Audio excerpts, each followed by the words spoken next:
Es esmu jau pamanījis, ka Šlesera frakcija ir sākusi teikt, ka progresīvie ir valstisks apdraudējums savas ārpolitikas dēļ.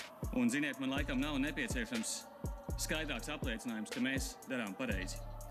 Ja Šlesera frakcija sāk šādi runāt, man ir grūti iztēloties lielāku komplimentu. Galu galā šī ir frakcija, kurai droši vien šobrīd ir grūti atbildēt uz jautājumu, kam pieder Grenlanda. Tomēr Latvijas pusē pats lielākais izaicinājums šajā ziņā ir spēt iemācīties domāt eiropeiski. Jo patiesi eiropeiski domāšana nozīmē spēju uztvert citu valstu izaicinājumus kā savus.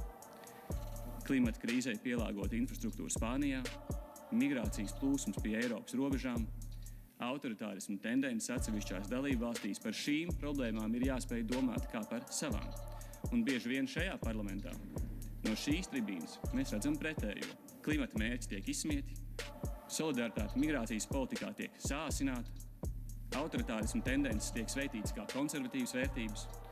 Un šajos mainīgajos apstākļos Latvijai nav jājūtas nedroši. Eiropa ir atbilde mūsu izaicinājumiem.